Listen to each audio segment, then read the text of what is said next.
Muy bien. Bueno, muy buenas noches para todos. Bienvenidos a este espacio. Este espacio que es de cátedra abierta de, del programa de Trabajo Social de la Católica del Norte. El día de hoy el tema que nos convoca es la familia entre la anacronía y la realidad. Es una oportunidad para la intervención psicosocial. Me parece un tema bastante interesante, creo que el título es bastante llamativo, así que espero que todos nos quedemos súper conectados en el espacio de hoy y que, digamos, participemos activamente, bien sea por el chat o de la forma en que ahorita la ponente nos explique cómo cree ella que puede ser como la dinámica, ¿cierto? Creería que igual, pues está abierto el espacio del chat para hacer preguntas o comentarios y ahí estaremos pues como apoyándonos. El día de hoy nuestra invitada es Paula Marcela Álvarez, ella es docente del programa de trabajo social de la Católica del Norte, es trabajadora social, abogada y especialista en derecho de familia.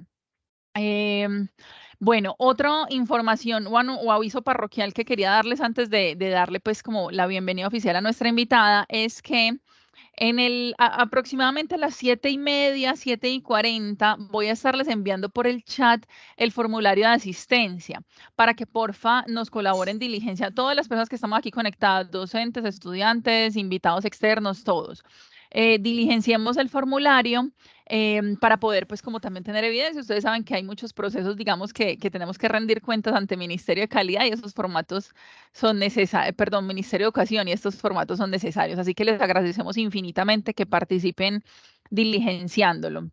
Bueno, no siendo más, Paula, te damos la bienvenida. Muchísimas gracias por la disposición para poder acompañarnos en este espacio. Buenas noches, gracias, Cris. Ahí aprovecho y presento disculpas pues porque tengo alguna afectación en la voz, entonces me perdonarán. Nuevamente le doy una muy cordial bienvenida a todas las personas que están hoy en esta cátedra abierta, a nuestros estudiantes de la Universidad Católica del Norte y a los estudiantes de otras universidades que también están hoy aquí acompañándonos. El título de lo que yo quiero compartir hoy con ustedes, pues sí es un poco llamativo y realmente espero que salgan de acá con un poquito de alegría porque estuvieron correspondidos en esa expectativa con ese título. Yo quiero en este ratico que vamos a estar acá juntos, pues hacer una reflexión de cara a la importancia de la intervención sociojurídica en la familia. Para eso, pues quiero contarles antes un poquito de historia, un poquito de ese devenir, de esos acontecimientos que nos han traído al día de hoy, al lugar que ocupa hoy la familia desde las leyes y también el lugar que ocupa en la sociedad y lo que se espera de la familia a futuro en tiempos de un poco de incertidumbre. Para eso, pues tenemos que entender qué le ha pasado a ese círculo llamado familia y quiero hacer especialmente énfasis dentro de esa familia a unos integrantes que merecen especial atención y son los niños, las niñas y los adolescentes, porque realmente es ahí donde debemos enfocar pues muchos de nuestros esfuerzos, entendiendo que no es que ellos sean el futuro, sino que es desde el hoy donde debemos trabajar para que estos niños, niñas y adolescentes pues sean esos ciudadanos del futuro y finalmente esa es la sociedad que estamos construyendo y la que nosotros que estamos aquí porque nos interesa lo social pues estamos acompañando y ayudando a construir y a mejorarle sus condiciones de vida. Bueno, no sé, creo que Cris sí contó un poquito sobre mi formación y sobre lo que he venido realizando profesionalmente en estos temas. Nuevamente, mi nombre es Paula Marcela Álvarez, yo soy trabajadora social de la Universidad de Antioquia. Luego de estudiar trabajo social, estudié Derecho también en la misma universidad. Pude especializarme en Derecho de Familia. He tenido la oportunidad de ejercer como comisaria de familia durante varios años. También he tenido la oportunidad de ser docente de cátedra de la Universidad de Antioquia en la Facultad de Derecho y en la Facultad de Ciencias Sociales y Humanas en el programa de Trabajo Social. y pues actualmente soy docente de tiempo completo de la Universidad Católica del Norte, que pues es por eso que estamos aquí en este espacio.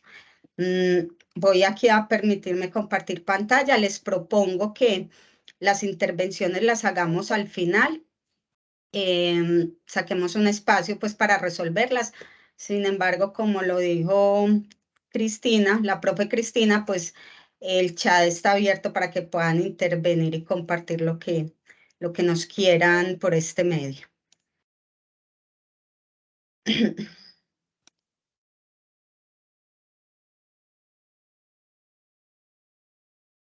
Me confirman que si estén viendo la pantalla, por favor. Sí, profe. Sí, profe. Listo, muchas gracias. ¿Ahí la siguen viendo o me desconecté? No, ya.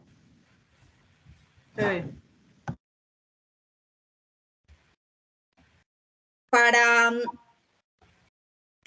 enfocar pues nuestra charla del día de hoy, les propongo 3 temas. Es un poquito mirar la familia como un derecho, luego la familia como un sujeto especial de protección y al final pues centrarnos en la importancia de la intervención sociojurídica con la familia y sobre todo el papel tan relevante que están llamados a tener los trabajadores sociales en esta intervención sociojurídica, que realmente es un campo que poco hemos explorado en Colombia.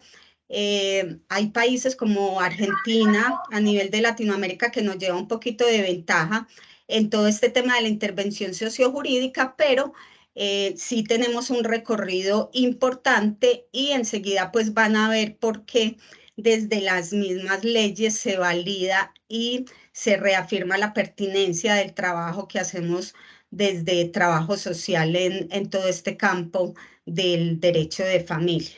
Yo quiero de pronto que miren un poquito estas imágenes, traten de, las 3 corresponden a 3 obras de arte en diferentes momentos de la historia, pero pues quiero que observen algunos detalles que puedan ser llamativos para ustedes en estas pinturas.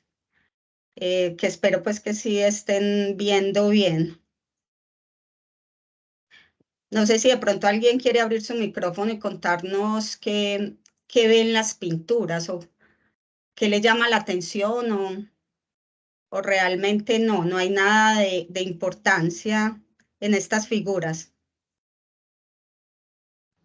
Hola, buenas noches. Hola. Mi nombre es Andrea. Pues yo lo que veo en las imágenes es lo que se veía mucho en la Edad Media, que era el infanticidio, en el que, por ejemplo, también se veía mucho que los niños les tocaba trabajar en los de familias ¿cómo lo digo? De baja economía y les tocaba ir a trabajar en casas donde era lo de los monarcas, los reyes y todo, pues ese tipo como de estrato social. Sí, muy bien. Una de las cosas que precisamente quería que vieran en estas representaciones gráficas es cómo era vista la infancia en la antigüedad. Si observamos, pues ahí hay una representación de un sacrificio de un hijo hacia los dioses. Esto pues tenía sentido porque en la época antigua, sobre todo en Roma y en Grecia, se creía que el hijo era propiedad de sus padres y que como era propiedad de ellos, pues podían disponer de su vida y de su muerte. De hecho, hay una historia donde cuentan cómo los padres en la antigüedad aceptaban o no a un hijo. A ellos se los presentaban, se los ponían en su regazo y si el padre cogía al niño y lo llevaba hacia sus pies, significa que lo estaba repudiando. Y si el padre lo acogía y lo ponía en sus piernas, significaba que lo estaba acogiendo en su familia. Y no era mal visto que los padres repudiaran a sus hijos. De hecho, muchos niños crecieron en orferinatos o simplemente murieron en las calles como hijos, algo que se llama expósitos, que significa los niños que son dejados a su suerte y de los cuales no se conoce su nombre ni apellido. Entonces era muy común ver los padres cómo rechazaban a sus hijos, sobre todo cuando estos hijos eran, tenían algún tipo de discapacidad o cuando estos hijos eran del género femenino. Muchas veces se consideraba que era un estorbo porque los niños tenían más fuerza y iban a poder ir más rápido a la guerra o en el mejor de los casos, pues iban a quedarse en su familia, pero sometidos a la potestad de sus padres exclusivamente, siendo vistos como unos adultos pequeños. La palabra menor viene de menos que, porque los niños siempre fueron considerados unos adultos pequeños. Solamente se esperaba que crecieran para ser tenidos en cuenta. Entonces, esto nos muestra un poquito cómo en la antigüedad y casi hasta la Edad Media, pues estos comportamientos eran muy, muy comunes. También vemos, sobre todo en la pintura de abajo, cómo un padre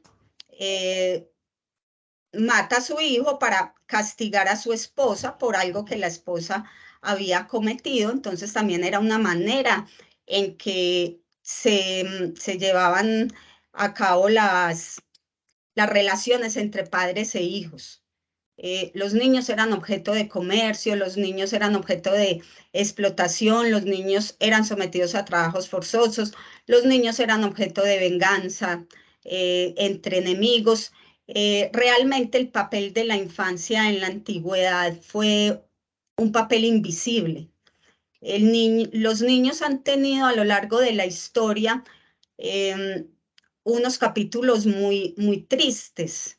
Han sido maltratados, asesinados, y pudiésemos pensar que esta situación ha perdurado en el tiempo, porque es lo que muchas veces vemos que pasa en nuestros entornos. Pero sin embargo, yo creo que ha habido un avance a nivel de la humanidad en cómo vemos a nuestros niños y a nuestras niñas y sobre todo cómo se dan esos vínculos familiares entre sus miembros.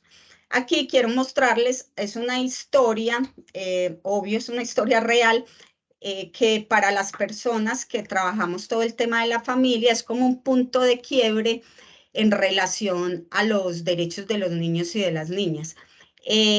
La imagen que están viendo es de una niña, ella se llamaba Mary Hale. Ella vivía en Estados Unidos por allá en el año 1876, antes de la guerra de los 1000 días, de la guerra civil, perdón, de la guerra civil estadounidense.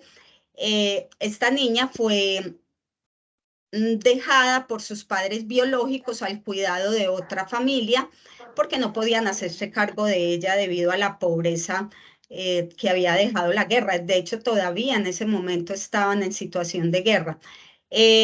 Esta segunda familia donde llevada Mary Helen es el padre se tiene que ir a la guerra, fallece y la madre tampoco puede hacerse cargo de ella y ella va a un tercer hogar. En este tercer hogar es adoptada por una pareja, pues hablo de adopción porque realmente no era una adopción propiamente dicha, pero fue acogida por una pareja que la sometía a trabajos forzosos. Entonces, una vecina que era un asistente social, lo que ahora llamamos trabajo social, lo que ha devenido pues en gran parte en lo que hoy llamamos trabajo social. Veía como desde el patio de su casa ella podía ver el patio de la vivienda donde estaba la niña y la niña todos los días estaba más triste. Si ustedes ven la carita de ella, que es una foto real, ella es casi que inexpresiva en sus ojos y tiene una cortada en uno de sus mejillas y en sus piernas. Entonces ella sentía pues que esto no estaba bien, que tenía que hacer algo, pues porque veía a la niña, por ejemplo, al lado de de una cantidad enorme de ropa que tenía que lavar o de artículos de cocina que tenía que lavar, y ella pues sentía que eso no estaba bien y que debía hacer algo. En ese momento no existía ninguna norma de protección para la infancia ni para la familia. De hecho, se decía que lo que pasaba dentro de las familias solo le correspondía a la familia y que el Estado no tenía por qué meterse en esas relaciones.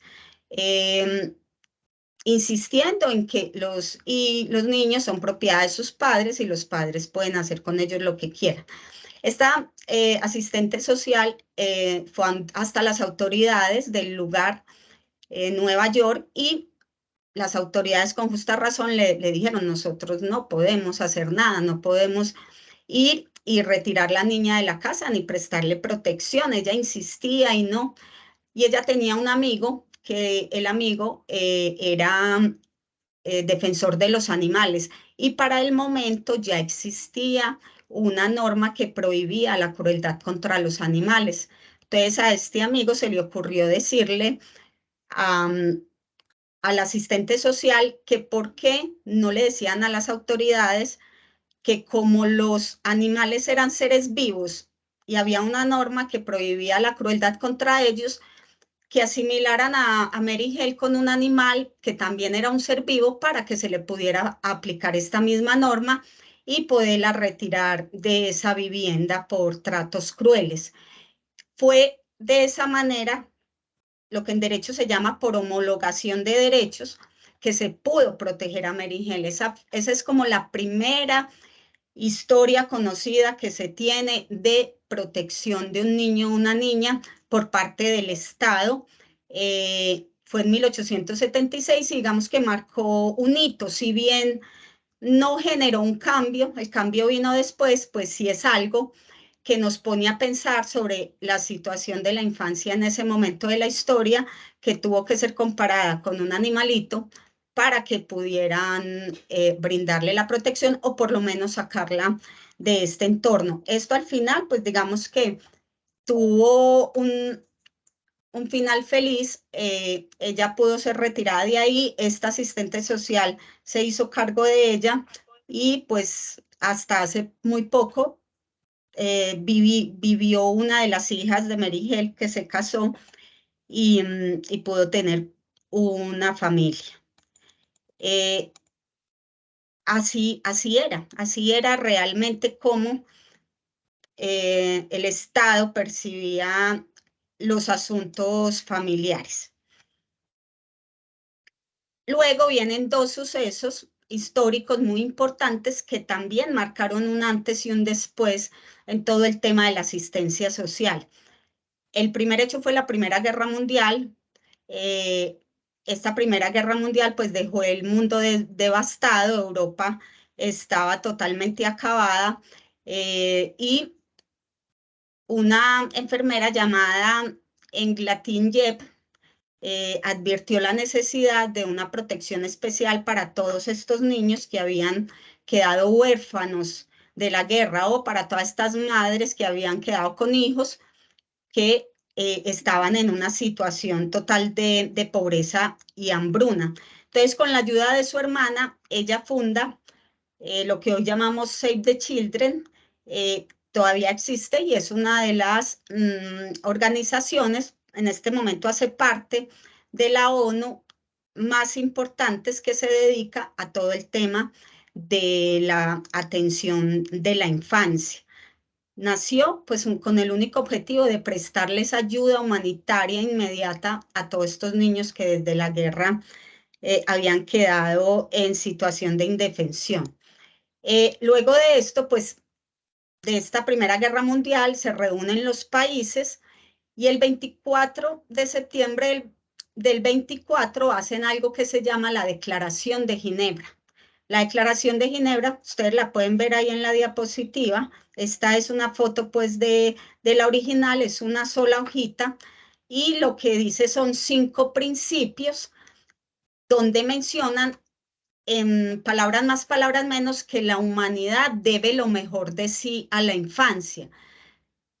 Pero una declaración no es lo mismo que una convención, porque declarar algo es simplemente manifestarlo, es una manifestación que hicieron muchos países, pero esto no tenía un efecto vinculante, no obligaba a que esos países realmente adecuaran toda su estructura para hacer real esta protección. Entonces fue una declaración importante, pues porque ya los países a nivel público dijeron que la humanidad le debía lo mejor de sí a los niños, pero no tenía un efecto vinculante.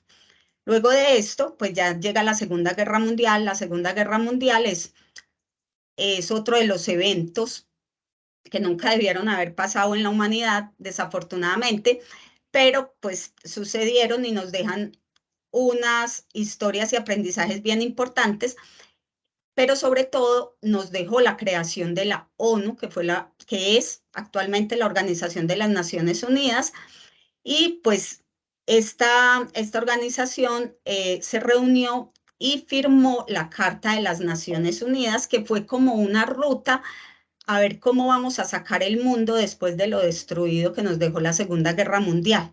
¿Cómo es que ya el mundo entero se va a sentar a pensar en qué sigue para sus familias, qué sigue para los países, qué sigue para todas las víctimas de la guerra que fue desastrosa? En ese momento entonces nace la UNICEF como la UNICEF, que es el Fondo de las Naciones Unidas, como una de las asociaciones de la ONU encargada de prestar socorro y emergencia a los niños. La UNICEF también todavía existe y es uno de los organismos más importantes. Pero digamos que ya al final, para terminar con esta parte histórica, el punto culmen es en el año 1959. Yo quiero que caigan en cuenta que fueron 19 siglos hacia atrás, que los niños no importaban, las familias no importaban, y solamente hasta 1959 se aprobó en la ONU la Declaración de los Derechos del Niño, donde ya se hablaba de unos derechos fundamentales que también eran derechos humanos y eran exclusivos para los niños y las niñas, pero también era una declaración. Volvemos a lo mismo, no tenía ese efecto vinculante. Luego ya esa declaración se convirtió en una convención. La Convención Internacional de los Derechos de los Niños es un tratado internacional, es el tratado que más países firmantes tiene, donde ahí sí hay un compromiso político de los estados para adecuar toda su estructura, toda su legislación, la inversión de sus recursos, a hacer realidad esta Declaración de los Derechos del Niño, que trae unos principios muy importantes como el interés superior de los niños, la protección integral, la no discriminación, que se vuelve de obligatorio cumplimiento para todos los países. Esta convención solamente fue adoptada en 1989, en el mes de noviembre. Es decir que vamos por los 33 años apenas, no más, 40, no soy muy bien haciendo fechas, como 33 años, que apenas tenemos la Declaración de los Derechos de los Niños, que digamos es una carta fundamental para cualquier persona, sean abogados o no, y especialmente para los trabajadores sociales, psicólogos y todas las personas que en algún momento se vayan a desempeñar profesionalmente en los ámbitos de la infancia, conocer esta declaración, porque es el culmen de todo un proceso histórico que por fin le obligó a los países a asumir una posición frente a la infancia, y esa posición pues es necesariamente de garantía de derechos. Entonces, a lo largo de la historia, pues se dice que el siglo XX es el siglo dorado de la infancia, porque es en ese siglo cuando sale a la luz la Convención de los Derechos de los Niños, y ya cada país empieza a hacer sus propias legislaciones buscando hacer real esta convención. Entonces, lo que se busca es un cambio trascendental. Yo siempre quiero contar esto cuando hablo de las familias, porque muchas veces nos desesperanzamos al ver la situación de muchos de nuestros niños y niñas que están creciendo en unas familias pues que vulneran mucho sus derechos y que el mismo Estado también a veces no alcanza a hacer la protección efectiva de todos nuestros niños y familias. Pero es que realmente solamente hace muy poco tiempo que tenemos la familia en la discusión central. Hace muy poco tiempo, o sea, nuestros abuelos, bueno, ustedes son muy jóvenes, yo soy mucho más mayor, mis abuelos, mis bisabuelos todavía crecieron y se educaron y vivieron su vida pensando y creyendo pues que los trapos sucios de la familia se lavan en casa y que por eso pues el Estado no tiene que intervenir y que la crianza de los niños es solamente responsabilidad de la familia y asimismo pueden utilizar los castigos como quieran porque pues los niños son propiedad de sus padres. Pero mal haríamos como profesionales y como trabajadores sociales o psicólogos o abogados que trabajamos con infancia, no reconocer que era necesario que el país, hablando de Colombia, pues tuviera este cambio y que a la vez la legislación fuera avanzando en esta materia. Ya llega un punto de quiebre para nosotros, pues especialmente para Colombia, y es la Constitución Política de 1991, que es la Constitución que tenemos actualmente. Es la primera constitución en Colombia que habla sobre la familia. La anterior a la de 1991 no tocaba la familia en ninguno de sus artículos. En cambio, en esta constitución sí nos ponen de presente que la familia es el núcleo fundamental de la sociedad. Y esa frase no debe ser una frase vacía, es que estamos hablando de que si algo es el núcleo, pues es lo más importante. El núcleo es lo que hay que cuidar, el núcleo es lo que hay que desarrollar de manera correcta para que vayamos a tener una sociedad mejor. Esta familia, al aparecer como un objeto de especial protección en la Constitución, pues ya cambia la perspectiva de todo. La Constitución política, conozcámosla o no la conozcamos, nos rige a todos los colombianos. Nada de lo que se haga, ninguna actuación desde el ámbito público, desde el ámbito privado puede desconocer los principios de la Constitución. Entonces, esa es otra reflexión que yo les quiero dejar hoy muy importante, que nosotros que vamos a trabajar en lo social o que ya trabajamos en lo social, que vamos a trabajar con familias, pues tenemos que conocer cuál es el papel de la familia desde la Constitución. Es necesario identificar los derechos allí consagrados en la Constitución y muchos otros asuntos pues que son de interés, como este artículo 42, que es el artículo pues que básicamente está diciendo que el Estado, la sociedad y la familia deben garantizar la protección integral. O sea, es un principio de corresponsabilidad donde nos dice que para el desarrollo de la familia, el Estado, la sociedad y la misma familia son corresponsables en su protección. Convencidos, pues, como nos lo dice la Convención de los Derechos de los Niños, que la familia, como grupo fundamental de la sociedad y medio natural para el crecimiento y bienestar de todos sus miembros, y en particular de los niños, debe recibir la protección y asistencia necesarias para poder asumir plenamente sus responsabilidades dentro de una comunidad, reconociendo que el niño debe tener un pleno y armonioso desarrollo de su personalidad, debe crecer en el seno de una familia, en un ambiente de felicidad y en un ambiente de comprensión. Listo, entonces digamos que, insisto, fueron siglos y siglos en que la familia no tenía un papel fundamental en la humanidad, en que la familia era vista como un asunto privado. La doctora Paula ha sido tan chévere, tan máxima conmigo como jefa, que pues es como difícil, uno sin saber con quién va a Hola. trabajar después. Agradecemos que cierren el micrófono. Todo, doña. Pedrito, qué puntualidad.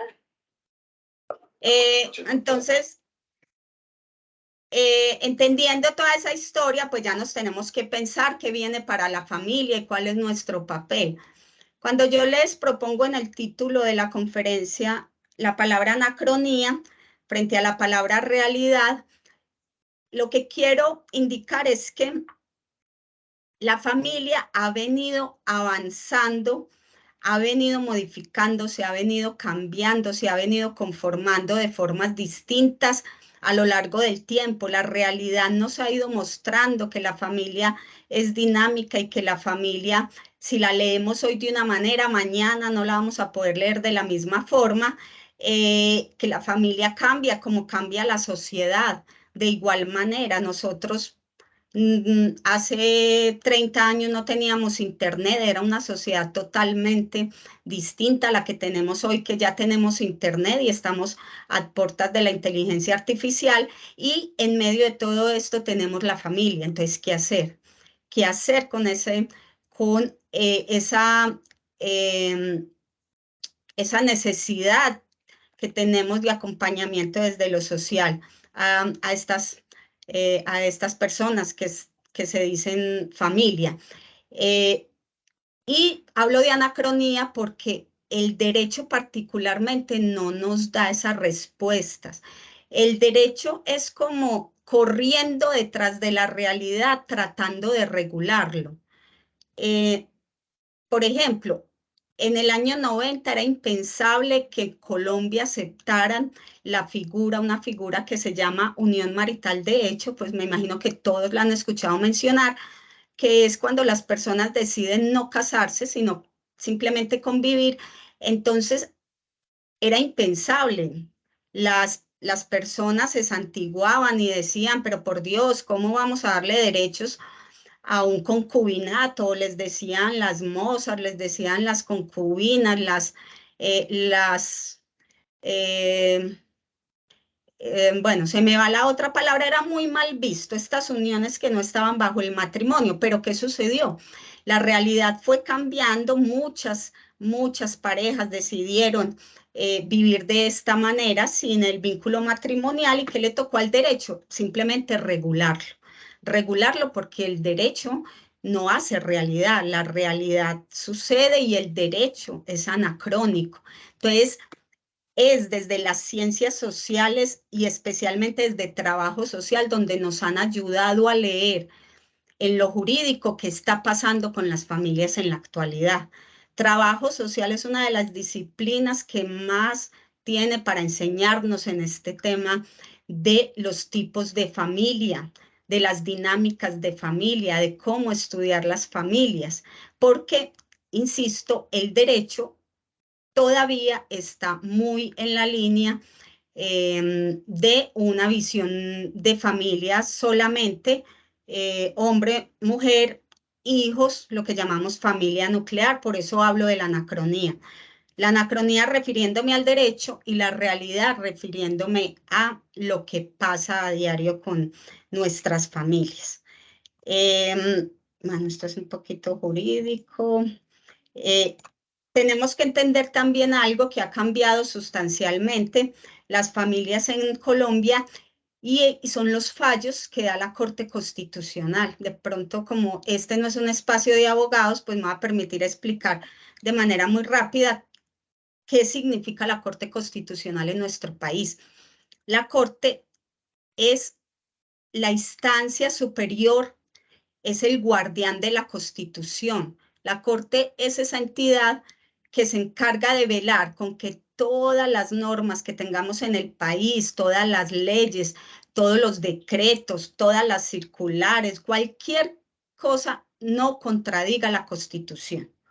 La Corte Constitucional también interpreta la Constitución. La interpreta en el sentido de resolver, de revisar, las acciones de tutela que las personas interponen, que consideran que se les vulneran sus derechos fundamentales. Entonces la Corte hace un análisis y da la línea o da la directriz de si ese derecho debe ser protegido o no y cómo se interpreta con la Constitución. Entonces, la Corte Constitucional, afortunadamente en Colombia, es una corte que se ha metido a estudiar los temas de familia de manera muy juiciosa, ha sido de mucho interés, porque la norma es muy restrictiva y necesitábamos pues cómo interpretar la Constitución, porque la Constitución por un lado nos está diciendo protejan la familia, pero además hay que mirar qué está pasando en esas familias, cuáles son las familias que tenemos que proteger, solamente las nucleares o otros tipos de familia. Entonces, la Corte es la que en algunos fallos nos ha dicho, porque los fallos de la Corte ya no tienen más revisión, ya lo que diga la Corte es última palabra, nos ha ido definiendo algunos tipos de familia que debemos proteger. Esto ya lo tenía estudiado el trabajo social, pero quiero que vean el vínculo con lo jurídico. Por ejemplo, la familia monoparental, que es la familia que solo tiene un jefe de hogar, sea solo el padre o la madre, pues ha sido estudiada y la Corte, analizando una tutela de unas personas que iban a echar de Telecom, que las iban a Telecom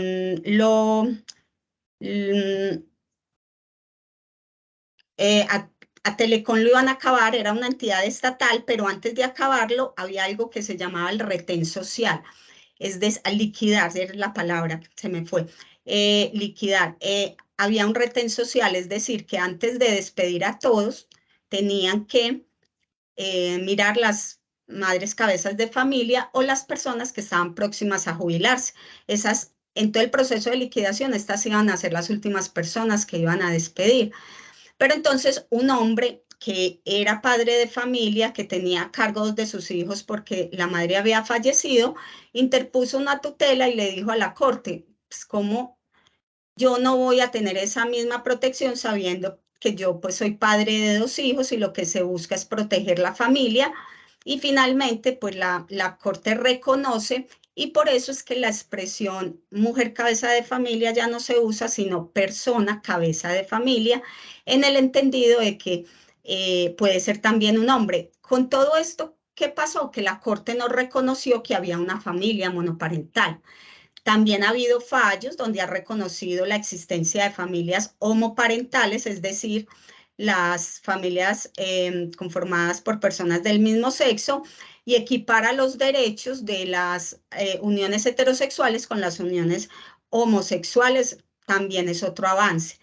También ha tenido fallos donde ha reconocido la familia ensamblada. La familia ensamblada es la que también llamamos los tuyos, los míos y los nuestros.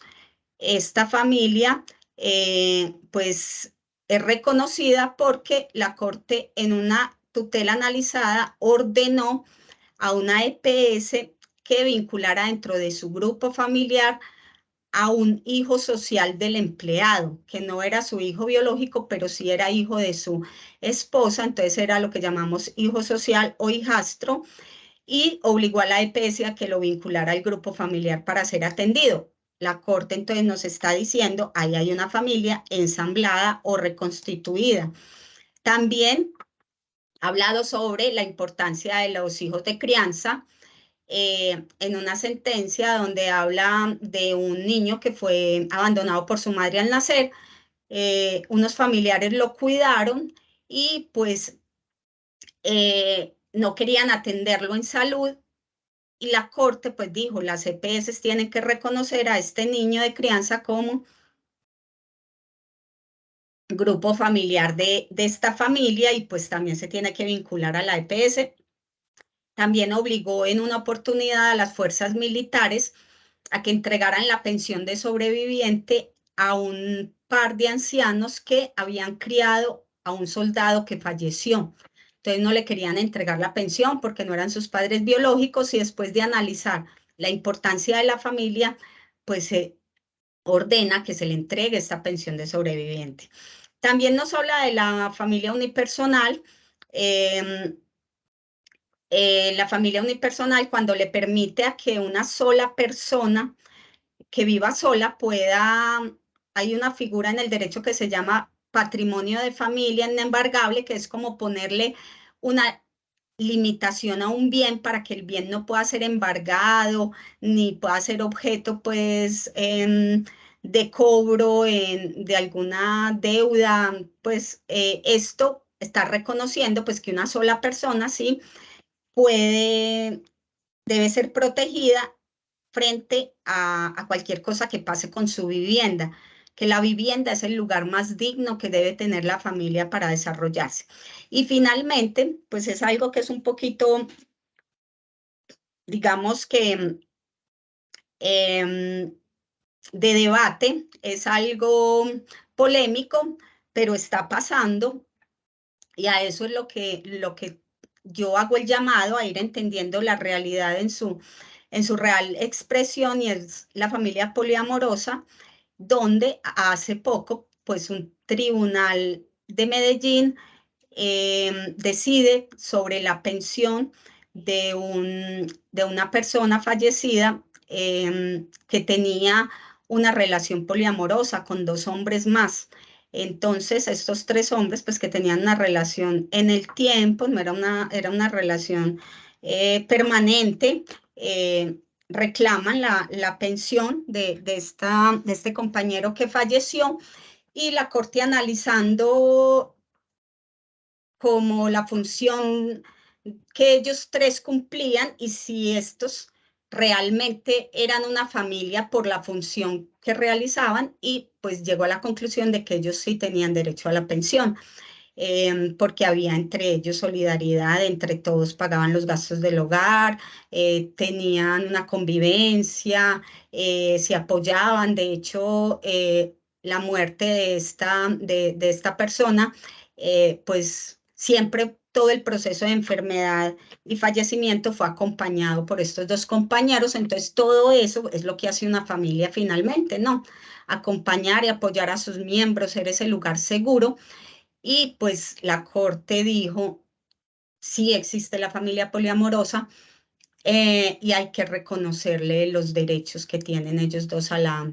Esta decisión todavía se está analizando, pues porque hubo una apelación por parte de la madre, que la madre también decía que tenía derecho a la pensión. Entonces ella presentó una apelación a esta decisión, dentro de poco se decidirá al final. Ahí pues como cierro el tema jurídico un poquito, pero lo que quiero dejar nuevamente como reflexión es que no podemos nunca ver la familia alejado de las conquistas jurídicas que se han venido teniendo a lo largo de la historia, porque eso es las herramientas que también tenemos para intervenir y proteger estas familias. Ahora bien, llega un asunto que tiene que ver directamente con el trabajo social. El trabajo social nace en el seno de la relación entre la justicia y el derecho, porque no toda la garantía de derechos se puede hacer a través de las normas. Esto dejaría por fuera otro montón de trabajo que se puede hacer en pro de la familia. Ustedes solo piensen en algo. El juez puede tomar decisiones que impactan la vida de una familia, que pueden cambiar su vida completa. Cuando decide, por ejemplo, un tema de custodia, de patria potestad, cuando decide en lo penal un tema de abuso sexual, todo esto son decisiones de un juez, pero el juez muchas veces ni siquiera conoce los miembros de esa familia. El juez nunca ve a la carita a esos niños frente a los que está decidiendo, o un comisario o un defensor de familia no tiene cara a cara, como esa cercanía con esa familia, pero sin embargo está tomando decisiones frente a esas familias.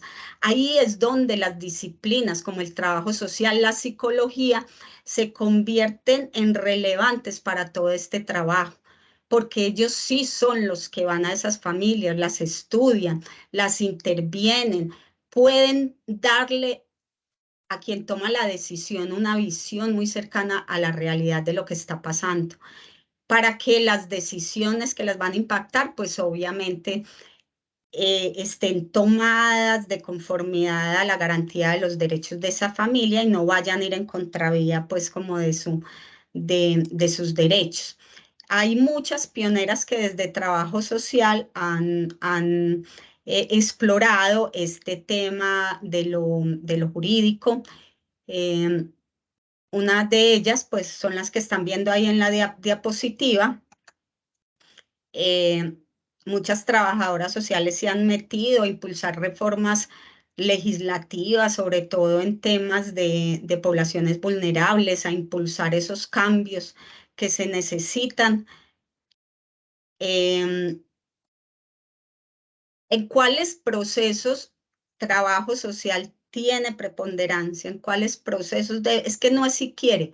De hecho, la norma obliga a que tanto los juzgados como las comisarías, como las defensorías de familia, tengan un equipo interdisciplinario que haga la labor de intervención sociojurídica en esos temas. ¿En cuáles procesos es obligatorio que se cuente con ese apoyo psicosocial? Uno de los mayores es el proceso administrativo de restablecimiento de derechos, que es un proceso a través del cual se toman medidas cuando hay un derecho o unos derechos vulnerados o amenazados de niños, niñas y adolescentes. Son procesos que son llevados a cabo en las defensorías de familia y en las comisarías de familia. Este proceso inicia con una verificación del estado de cumplimiento de los derechos y pues tiene todo unas etapas que hay que agotar para finalmente lograr la garantía. Uno de los puntos más importantes dentro de este proceso que ayuda a tomar las decisiones son los informes del equipo psicosocial. Sin esos informes no se podría, es que no, es imposible. El tema social es relevante para estas decisiones. Otros procesos ante juzgados pues, son, por ejemplo, procesos donde se discuten alimentos, procesos de custodia, procesos de filiación extramatrimonial. Filiación extramatrimonial es cuando se tiene que investigar la paternidad de un padre frente a sus hijos, pues porque no fue reconocido. También intervienen en procesos penales, como en el sistema de responsabilidad penal para adolescentes, que es un sistema que permite juzgar a los adolescentes entre 14 y 18 años por los mismos delitos que nos juzgan a los adultos, solamente que las medidas de o la pena de este proceso, pues son medidas que buscan que el adolescente se reintegre nuevamente a la sociedad, que cambie, que se rehabilite. Pues hay algunos delitos que sí son sancionados más drásticamente, como la extorsión, como los delitos sexuales, como el homicidio, que sí pueden dar una pena privativa de la libertad, un medio cerrado, pero en general, pues el sistema de responsabilidad penal busca que se cumplan con unas penas, pero más de tipo restaurativo, más de tipo pedagógico. Ahí pues también la función de los trabajadores y trabajadoras sociales es fundamental, porque las medidas que se toman van a depender mucho de la familia que tenga el joven infractor, si tiene arraigo familiar, si la familia sí puede garantizar en determinado momento que él no se evada del proceso, o que sí la familia lo esté apoyando en el proceso o en lo que ordena el juez. Otros trámites donde también el tema psicosocial es súper importante es, por ejemplo, cuando se va a dar un permiso de salida del país para un niño o una niña. Y pues, ¿por qué? Porque a veces el padre no aparece o el padre no otorga el permiso. Entonces, a través de un estudio psicosocial que el defensor de familia, luego de leer informe social, pues puede otorgar este permiso así uno de los padres no esté o estando no lo quiera dar. El reconocimiento de paternidad, la autorización de trabajo para adolescentes, también aquí se debía hacer una evaluación social o por lo menos se debe verificar que sí se cumplan con los presupuestos para que un adolescente pueda trabajar. Bueno, aquí se me duplicó ya. Entonces, finalmente, todo lo que los informes que presenten los del equipo psicosocial van a ser tenidos en cuenta desde lo jurídico como una prueba judicial. O sea, no es el simple informe y allá reposa por si lo quieren o no tener en cuenta, no. Debe ser tenido como una prueba, y una prueba en el derecho es simplemente la forma en que cómo vamos a mostrar la realidad.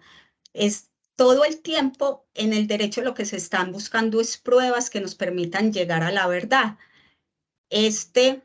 La intervención psicosocial pues va a permitir llegar a la verdad del estado de esas familias. Ahí es donde ellos se convierten como en ese vínculo entre la realidad y la anacronía del derecho, porque son los psicosociales lo que sí están viendo con ojos de profesionales a esa familia y buscando que realmente esa familia se mueva en su estructura para lograr los cambios que se necesitan y poder garantizar a todos los miembros pues, sus derechos dentro de ese núcleo familiar. Entonces la prueba lo que busca finalmente es dar ese convencimiento de lo que está pasando.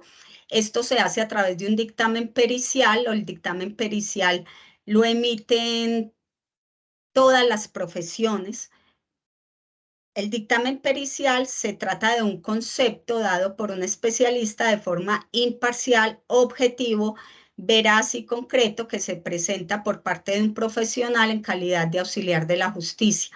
Estos informes que se presentan desde el área social y específicamente desde trabajo social se deben emitir de una manera imparcial, objetiva, veraz y concreta para que realmente cumplan la función que hace acercar a la realidad de la situación. Entonces se hace a través de un peritaje. Un peritaje es una actividad que se hace por encargo judicial y es básicamente pedirle opinión al especialista sobre algo. Entonces, los trabajadores y trabajadoras sociales somos especialistas para la justicia en temas de familia. Nosotros, así no tengamos una especialización específica, por el solo hecho de estar graduados de trabajadores y trabajadoras sociales, ya tenemos esa calidad de ser unos expertos en familia. Nos pueden pedir la opinión desde... Yo les pongo un ejemplo. Si hay un trabajador social que está trabajando en un municipio, en la Secretaría de Salud, en un programa de prevención del embarazo adolescente, pero es el único trabajador social que hay en ese municipio y la comisaría de familia llegase a necesitar su opinión respecto a una familia, un estudio familiar, él tendrá que hacerlo porque su calidad de trabajador social ya le da esa condición de poder emitir peritaje. Es que yo no trabajo en la comisaría, no importa. Hay un asunto que se llama auxiliares de la justicia. Todos los profesionales estamos llamados a auxiliar la justicia. Entonces, a ese profesional que trabaja en la Secretaría de Salud, por ser trabajador social, le van a decir, venga y conceptúenos en los temas que usted maneja.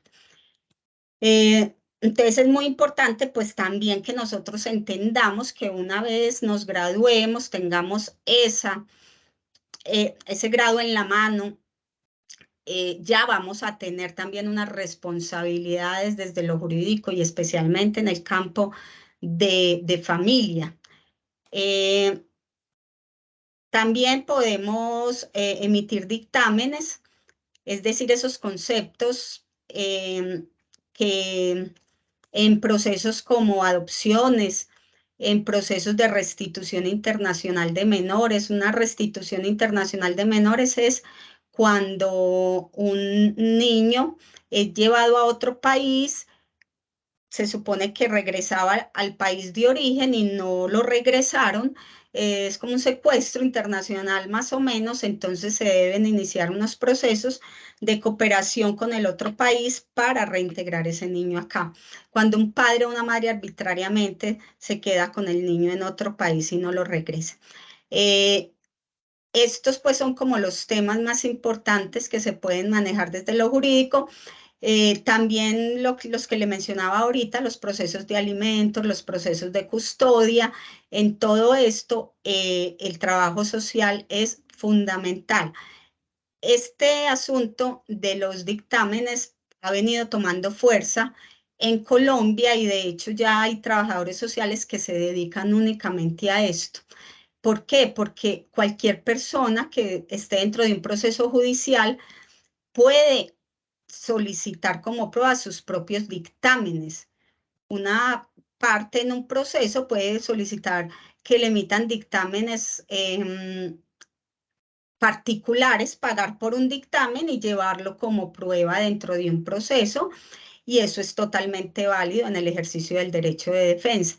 Entonces hay trabajadores sociales que se están dedicando a ser peritos sociales de manera particular. Otros, muchos trabajan para el Estado, pues ya hemos hablado de el sector justicia y el sector protección, como son las comisarías y las defensorías. Cuando hablo del sector justicia, hablo de los juzgados. Muchos otros están trabajando también desde medicina legal, haciendo dictámenes sociales, que medicina legal pues hace dictámenes en muchas clases de situaciones, dictámenes psicológicos, dictámenes físicos, dictámenes familiares, dictámenes sociales. Entonces muchos también se están adentrando. Por ser un tema que apenas está avanzando y que digamos que desde el 2006 apenas la ley obligó a que existieran estos equipos interdisciplinarios. Muy pocas personas en el país son expertos en este asunto de los dictámenes. Entonces es una oportunidad que yo vería para quienes les gusta este tema, que se capaciten, que se pongan a buscar información de pronto de cursos que hayan en Argentina. Hay muchos, acá en Colombia algunas universidades lo tienen, la Universidad San Buenaventura, la Minuto de Dios también conozco que en algún momento tuvo un diplomado, no sé si todavía, en peritaje social, entonces es un llamado también para que exploren este asunto y podamos tener muchos más haciendo intervención sociojurídica. Dejé de compartir. Esto era un poquito lo que pues tenía para compartirles el día de hoy. Me disculpo si hay cosas que desde lo jurídico hablé que podían no ser entendibles, y para las personas que de pronto viven en otro país y toqué muchos temas que son de nuestra legislación, pero espero pues que hayan podido aprender un poco sobre la historia de la familia, la historia de nuestros niños y niñas, y lo más importante, el papel que tienen hoy y la necesidad que tenemos de cualificar todas las actividades que hagamos en pro de su protección. No sé, Cris, si abrimos entonces para preguntas. Profesora Paula, te apoyo yo, Diana. Hola, Muchísimas gracias, hola, y buenas noches para todos y todas. Muchas gracias por tu intervención, como siempre, bastante centrada y pertinente para la reflexión desde trabajo social con familia. Tienes en el chat una pregunta que es: ¿cuáles son las clases de familia como trabajadores sociales que debemos proteger y cómo debemos actuar?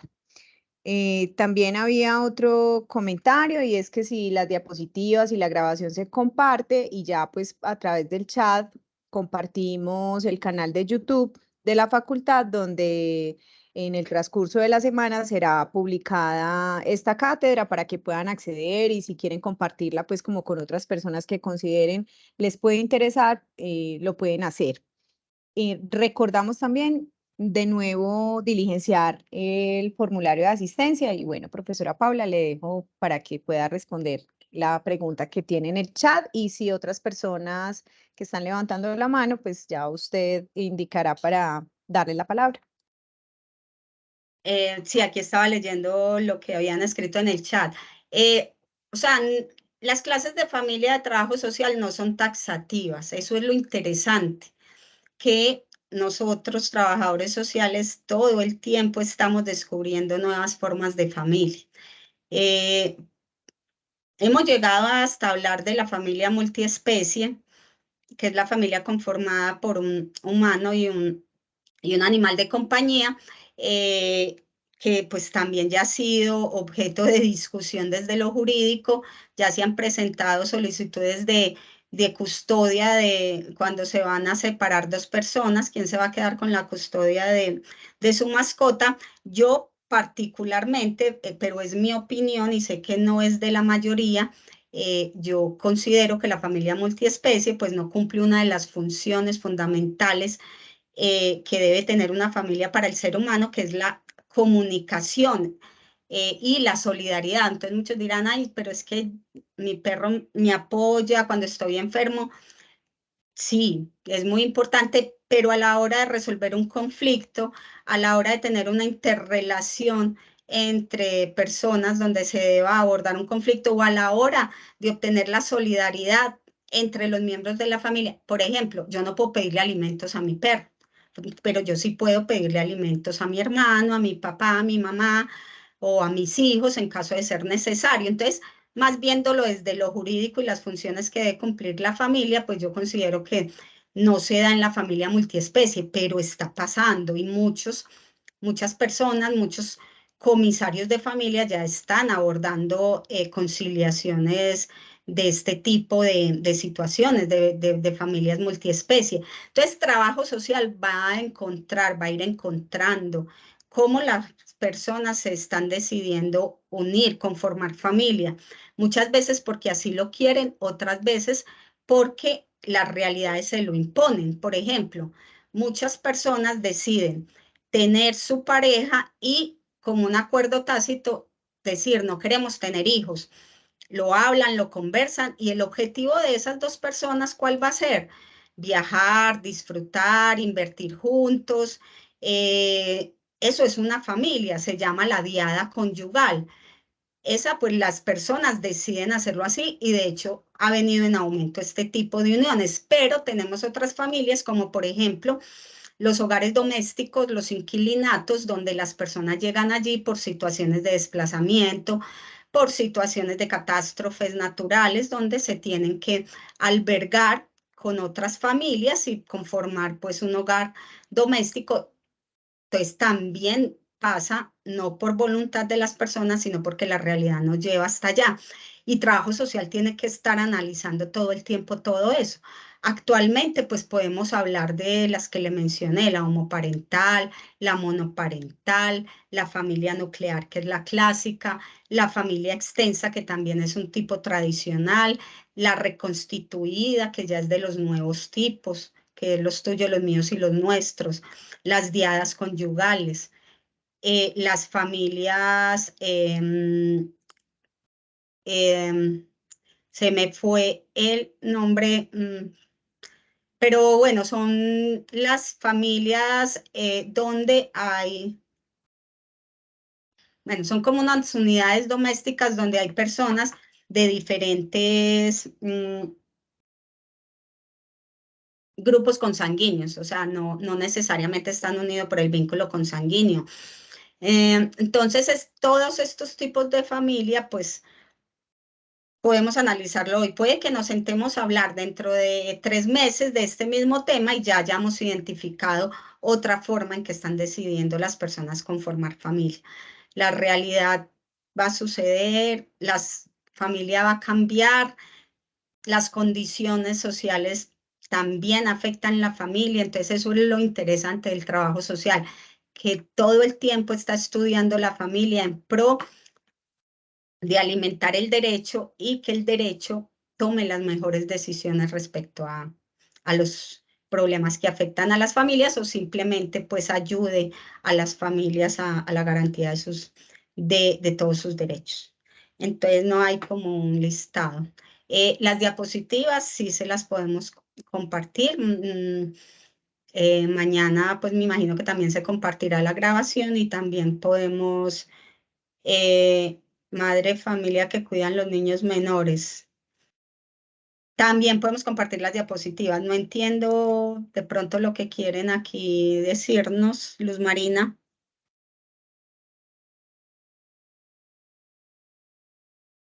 Profe, tienes 3 manitos levantadas de Pilar, Paola y Danis. Estaba tratando aquí de entender lo que Luz Marina quería preguntarnos. Sí, dale, no sé quién la levantó primero. Pilar. Listo. Hola, profe, buenas noches. ¿Sí me escuchan? Sí. Profe, disculpe, qué pena que tome pues este medio, pero le puedo hablar de un caso en particular. Es sobre una familia, digamos, una pareja que tenían pues un hijo y se separaron.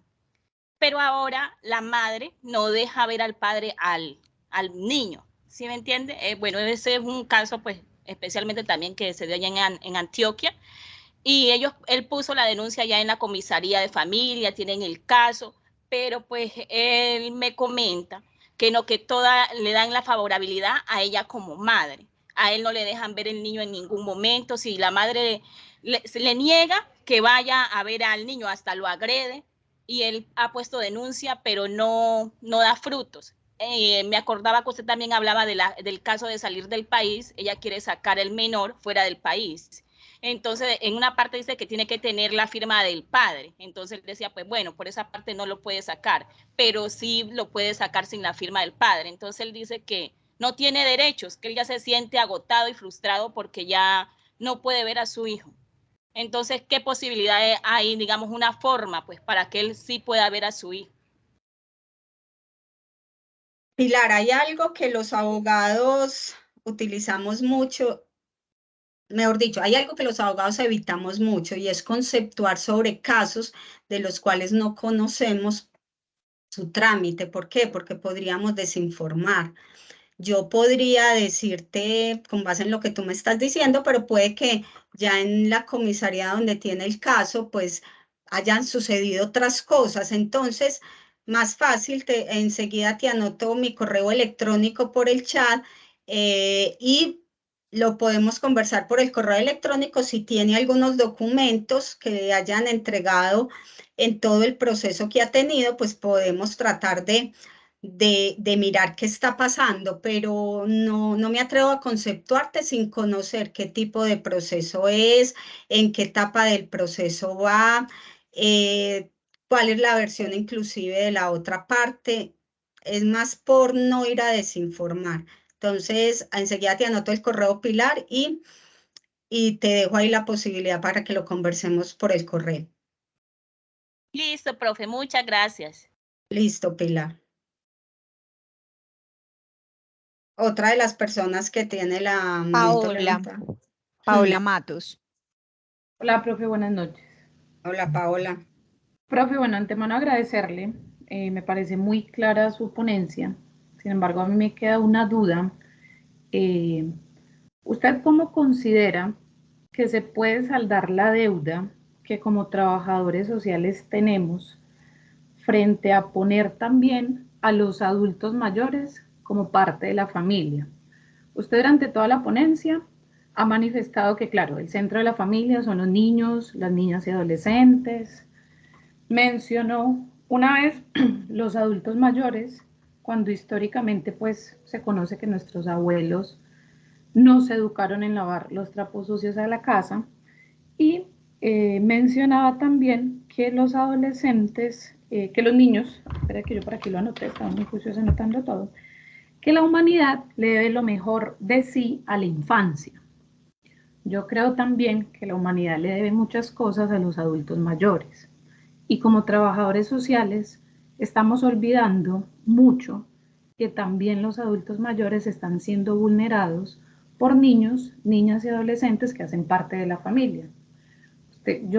Me ha tocado hablar con muchos trabajadores sociales y se me va el nombre, bueno, o sea, que se ven impotentes ante cómo tratar esto. O sea, cómo saldar esta deuda que como trabajadores sociales tenemos, porque claro, históricamente ha sido un trabajo llegar a donde se ha llegado con niños, niñas y adolescentes, pero los adultos mayores están como en el olvido y también están siendo muy vulnerados en sus derechos y como que se ha invertido la pirámide. Entonces, los niños, niñas y adolescentes están tan protegidos sin dejar de decir, pues ni que se dé a entender que olvidémonos de ellos, pero como que la balanza se ha desequilibrado, como que la familia ha olvidado esto. ¿Cómo podemos como trabajadores sociales, también la universidad como formar, o sea, formando trabajadores sociales, sabiendo que la universidad tiene una especialización en gestión gerontológica también, saldar esa deuda? Porque yo sí percibo y veo en el día a día que nos falta mucho en ese campo.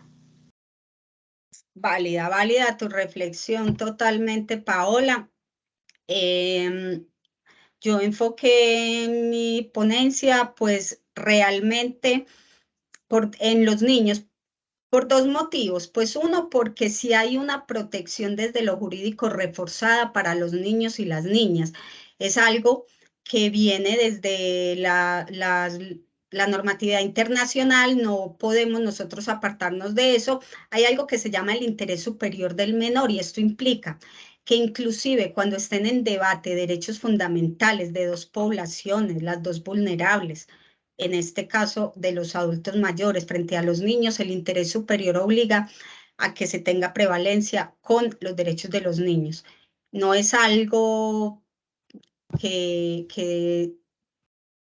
no es un principio pues que nos sacamos nosotros de la manga, sino es algo que es un principio universal y que está contemplado en los instrumentos jurídicos.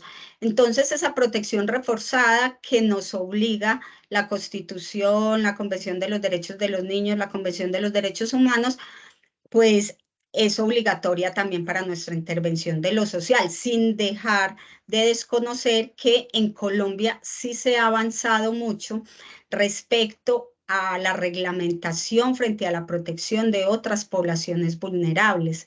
Ya hay mucha normatividad y hay muchas decisiones de la Corte Constitucional que hablan sobre la protección a los adultos mayores. Lo que pasa es que muchas veces creemos que lo que pasa en lo jurídico es por allá, eso no tiene nada que ver con el trabajo social que yo hago, y se nos olvida que mucho del trabajo que podemos hacer lo podemos sustentar desde las normas.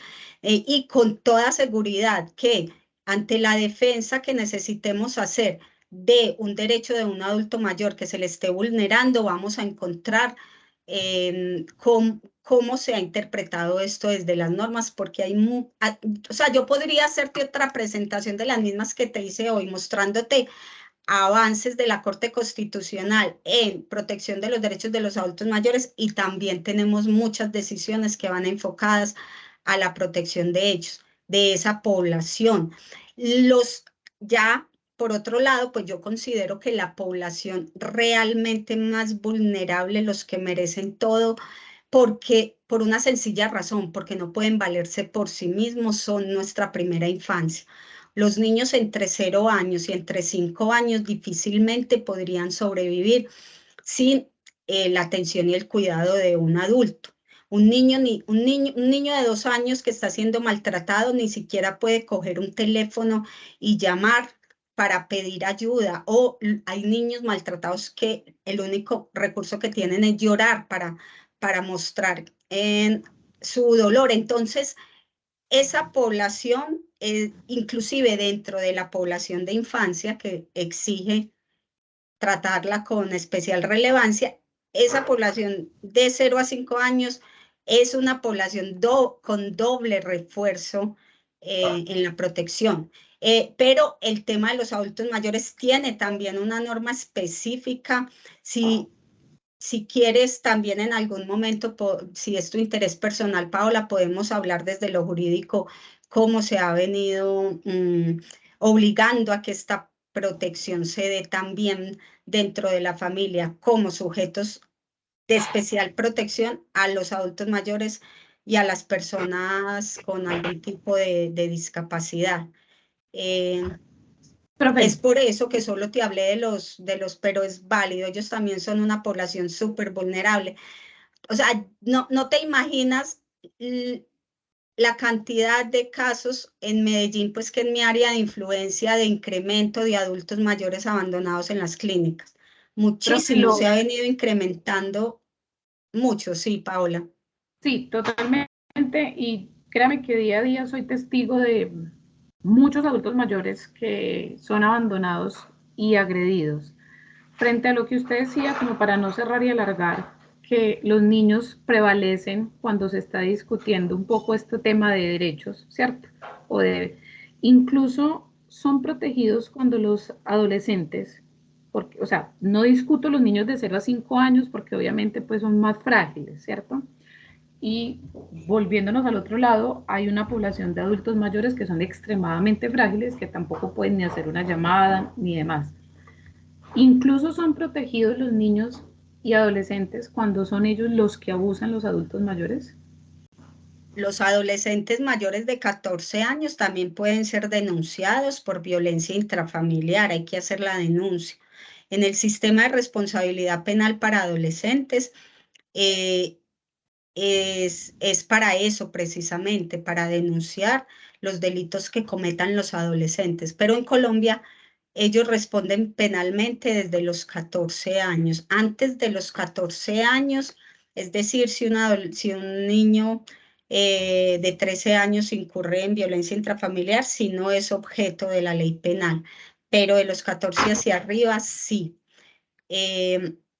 Esa es la situación, pues, a nivel de responsabilidades para los adolescentes que cometen cualquier tipo de delito, no solo la violencia intrafamiliar, si hurtan, si hacen lesiones personales, si cometen homicidio, todo esto también es intervenido por el sistema de responsabilidad penal, son juzgados ante un juez, igual que en un adulto, la diferencia es en la manera de las medidas que se imponen. Vale, gracias. Listo. Bueno, aquí hace Aura María, bueno, no sé si alguien que tenía la mano levantada falta. Danis. Sí, Danis. Listo. Buenas noches, profe. Más que todo, pues, a tema de reflexión. Quiero, de acuerdo a la cátedra que usted nos acaba de dar, profe, porque evidentemente, históricamente, sí se ha reflejado la violencia en contra de los niños. Esto ha sido, pues, sistemático, porque los niños siempre han estado en este entorno de vulnerabilidad en todos los tiempos.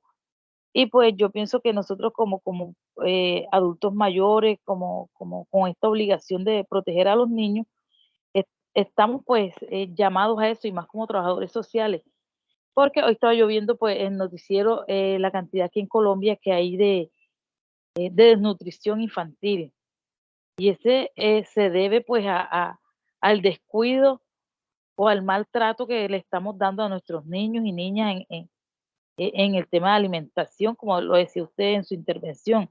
O sea, no hay esa responsabilidad ni ese equilibrio económico, ni esa responsabilidad para con los niños.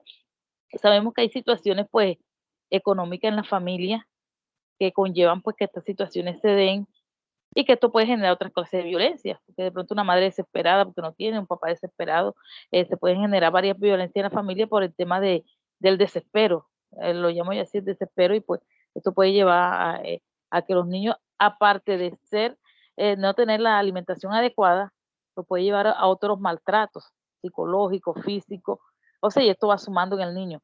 Hay veces que cuando los niños crecen, yo ya la compañera la que está diciendo los adultos mayores sí, los adultos mayores, hay adultos mayores que uno pues también tiene esta responsabilidad con ellos, porque ellos tuvieron también responsabilidad con nosotros cuando fuimos niños, en algunos casos, porque hay que anotar también que hay adultos mayores que no han sido como que este ejemplo de pronto de padres comprometidos que le dieron a su hijo pues una buena educación, que estuvieron ahí con el niño lo necesitaba, porque yo sé que los niños, todo es complementario, el afecto, la alimentación, el estudio, todo esto pues es algo que en el niño lo va, en su etapa de crecimiento, pues lo va fortaleciendo. Un niño que tiene una buena educación, una buena alimentación y el amor de sus padres, o de su madre, porque hay veces que mamá, pues hay veces situaciones también que obligan que el niño crezca nada con la mamá o con el papá, y pues, pero tienen todas estas necesidades básicas y necesidades pues primordiales como los afectos, los tienen ahí, pues el niño crece como que con otro ambiente y con otro pensamiento para cuando él sea mayor, porque hay veces que se ven casos también que los niños, la violencia que ven en la casa cuando están con los padres la reflejan después en el colegio, con la novia, con la pareja, cuando son adultos. Entonces yo estoy viendo que este es un trabajo que a nosotras y nosotros como trabajadores sociales nos tiene que llevar como que a esta reflexión y a este trabajo, porque los niños, usted lo dijo, profe, y lo dijo muy bien, los niños, las condiciones de vulnerabilidad en que las colocamos nosotros como padres, como vecinos, como adultos mayores, porque ellos se ven en este entorno los envuelve y tiene la obligación de proteger a los niños. Porque también yo me he leído algunos artículos que ha sacado la CEDAW, Hilda Children, también que habla de mucho de esto que se vive en los países con los niños y niñas. Pues también se ve que no solamente aquí a nosotros nos afecta, porque parece que uno lee con esos niños de África, niños que les ha tocado una violencia también extrema, una pobreza, una desnutrición, estas guerras que se ven en estos países. Entonces yo pienso que hay mucho para reflexionar y mucho que nosotras pues implementar como trabajadoras y trabajadores sociales, porque la pobreza y el maltrato que están viviendo nuestros niños en este país, lo voy a marcar más en este país, en Colombia, que las leyes también en el tema de protección tienen mucha falencia, profe. Mucha falencia en el tema de protección hacia los niños cuando son violentados por los mayores. Porque hemos visto pues toda la cadena de violencia que han sufrido muchos niños y niñas, incluso que han llevado hasta el asesinato de estos niños y niñas, y las leyes son deficientes. No hay condenas ejemplares. Ahora que se está trabajando pues en eso, en esa etapa a través de las protestas que se han hecho, de los requerimientos, de estos movimientos sociales que están haciendo estas exigencias, es que se han colocado pues un poquito como que de pañitos de agua tibia con esto, pero no, yo veo que todavía falta mucho por hacer. Y yo estoy estudiando pues el trabajo social, pero a mi carrera de trabajo social le falta como que esa especialización en un poquito de derecho y que es bueno, profe, de complementar, porque la verdad es que la falencia, las deficiencias en lo político, en lo económico y en esto, todo esto está afectando a nuestros niños y niñas a nivel nacional y mundial. Entonces, Sí. y pues, hay mucho por hacer. Gracias, profe. Gracias por tu reflexión, Danis, pero yo sí quiero darte una claridad. Las normas en Colombia están muy bien hechas. De hecho, la normatividad en infancia es una de las que a mi juicio de ver es más completa. El problema existe en su aplicación. El problema existe cuando a la hora de aplicar la norma tenemos instituciones insuficientes, tenemos instituciones corruptas, tenemos políticos que no destinan los recursos como deben ser en favor de la infancia, que no cumplen las normas. Entonces, el problema es de aplicación y de la misma estructura de la sociedad, cómo percibe a sus niños y a sus niñas. En Colombia tenemos mucho que mejorar como país, porque pues desafortunadamente uno de los principales problemas que afectan a nuestros niños y niñas es la corrupción, es la cantidad de dinero que no llega directamente a beneficiarlos, lo que se queda por allá en la intermediación, en el pago de otros asuntos que no tienen que ver propiamente. Y uno de nuestro papel fundamental como trabajadores sociales, yo se los insisto mucho a los estudiantes que han visto conmigo desarrollo social, es vincularnos y participar activamente en los planes de desarrollo. En los planes de desarrollo es donde, de los municipios, es donde se ve reflejado realmente la inversión cómo van a llegar esos recursos específicamente a la población que sí lo necesita. Entonces, acompañar esos planes de desarrollo, conocerlos, hacerle vigilancia, veeduría ciudadana es súper importante.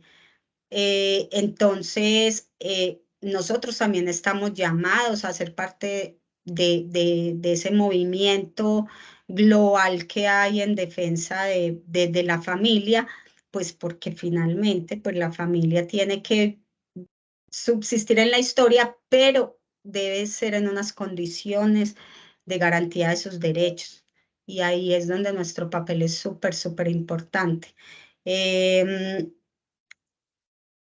Antes de darle la palabra a Claudia, yo sí quiero referirme aquí a una anotación que nos hizo Meredith en el chat y habla sobre el tema de los niños y las niñas indígenas. Meredith Pacheco, ella pues nos dice que por qué cuesta tanto, por qué es tan difícil la solución a la problemática de las comunidades indígenas. Bueno, ahí también hay que contarles que hasta hace muy poco, también por labor de la Corte Constitucional, nuestra querida Corte Constitucional, hasta hace muy poco se determinó que la autonomía indígena no aplicaba para la protección de los derechos de los niños y de las niñas. Antes de esto, las comunidades habían defendido, pues me imagino que con sus argumentos plenamente válidos, pues que le respetaran la autonomía en la manera en cómo ellos manejaban la protección de sus niños y de sus niñas. Sin embargo, pues hemos visto como muchas de estas comunidades fallaron en esta protección y pues empezó el país a preguntarse, hay que respetar esta autonomía, aun si muchos están siendo vulnerados dentro de sus mismas comunidades. Pues hablo precisamente por un caso donde dentro de la comunidad hubo dos niñas que fueron abusadas y cuando se conoció el caso del abuso, pues lo que se hizo fue hacerles como una especie de llamado público, les dieron unos azotes y hasta ahí llegó, pero no hubo ninguna medida de restablecimiento de derechos para estas niñas que habían sido abusadas. Entonces, pues la Corte Constitucional, a raíz de una tutela que se interpuso, finalmente dijo, los derechos de los niños y las niñas van por encima de esa autonomía. Entonces, en lo relacionado con la garantía de sus derechos, es el Estado el que tiene que entrar a intervenir y a juzgar y a proteger a estos menores. Eso fue hace por ahí apenas 5 años más o menos. Entonces, es un proceso que requiere también un cambio cultural y que requiere unas acciones del Estado para que se avance en la garantía de estos niños y niñas indígenas, que particularmente pues es doloroso ver en el día a día acá en Medellín, sobre todo, cómo pues estos menores indígenas se les está vulnerando sus derechos y casi que están en una situación de calle permanente. Ahí es donde pues necesitamos instituciones fuertes. Bienestar familiar tiene que tener una institucionalidad que pueda abarcar todas las dificultades que tenemos con los niños y las niñas, porque finalmente ellos son bienestar familiar quienes de alguna manera tienen el mayor presupuesto para la atención de la infancia en Colombia. Entonces, necesitamos que Bienestar tenga una oferta bien grande para la protección de todos nuestros niños y niñas, y que las alcaldías, las gobernaciones y desde la misma presidencia pues se invierta en el tema de la infancia, porque como los niños no dan votos, muchas veces las discusiones respecto a ellos pues se quedan ahí en el tintero, se quedan ahí esperando a que se debatan, pues porque no es de interés para los políticos. Los niños no dan votos, pero sí son la sociedad que estamos formando. Eso quería pues como decirle a Andrea, sí, se ha avanzado un poquito, falta mucho, pero ya se logró eso que fue sacar la protección del ámbito únicamente de su comunidad indígena y hacer al Estado en general responsable. Claudia, ibas a intervenir. Buenas noches, profe. Muchas gracias por este espacio. Yo tengo como una lluvia de inquietudes que no son por su ponencia, porque fue bastante clara, sino desde el qué hacer como profesionales, desde la ética y desde la formación en valores frente a las normativas, en este caso para mi intervención desde las normativas internacionales. Sé que la mayoría de nuestros compañeros están en Colombia en este momento, pero las normativas internacionales pues no son ajenas ni para Chile, donde yo estoy, ni para Colombia. Y por ejemplo, hoy en día yo veo con gran preocupación cómo pareciera ser que nos venden una idea de que estamos avanzando en algunas cosas, pero que en el fondo de estas legislaciones nuevas que se están debatiendo en nuestros congresos, finalmente no es así. Por ejemplo, voy a hablar puntualmente del tema de la autonomía progresiva de las personas. Acá en Chile ni siquiera ya se llaman niños, ni siquiera adolescentes, se dice personas. Y se dice de la autonomía progresiva de estas personas y se dice que ellos, a partir de edades muy tempranas, acá en Chile hasta de los 10 y 12 años, pueden empezar a decidir acerca de hacerse tratamientos físicos de forma radical, digo, cirugías o tratamientos hormonales, hablando puntualmente de la agenda de género.